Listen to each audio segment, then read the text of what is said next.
नीरव मोदी, मेहुल चोक्सी यांनी बँकिंग सिस्टीमचा गैरवापर किंवा बँकिंग सिस्टीममधल्या लोकांना हाताशी धरून कितीतरी वर्ष केलेला हा घोटाळा आहे.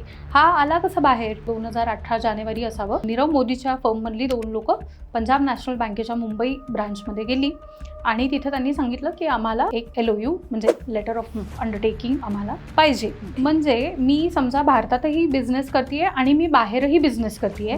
बाहेरच्या बिझनेसला मला तिथे लोन मिळवायला मला तिथल्या बँकेला अप्रोच व्हायचंय. पण मग इथली बँक ही बाहेरच्या बँकेला अशा पद्धतीने कम्युनिकेट करते लेटर ऑफ अंडरटेकिंग देऊन की ही माझी कस्टमर आहे, हिची क्रेडिट वर्दीनेस असा आहे, चांगला आहे आणि तुम्ही तिला लोन द्यायला हरकत नाही. स्विफ्ट नावाची एक ग्लोबल बँकिंग सिस्टीम होती की ज्याच्या थ्रू एक बँक दुसऱ्या बँकेला अशा पद्धतीने कम्युनिकेट करते.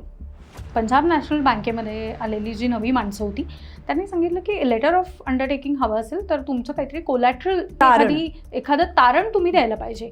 मग ही लोक म्हणली आम्ही इतकी वर्ष लेटर ऑफ अंडरटेकिंग घेतोय, बाहेरून लोन घेतोय, आतापर्यंत कधी आम्हाला कोलॅटरल मागितलं नाही. या एका सेंटेन्स किंवा या एका जो जम्बलिंग झालं त्यानंतर ही लोक अलर्ट झाली, बँकेतली नवी लोक.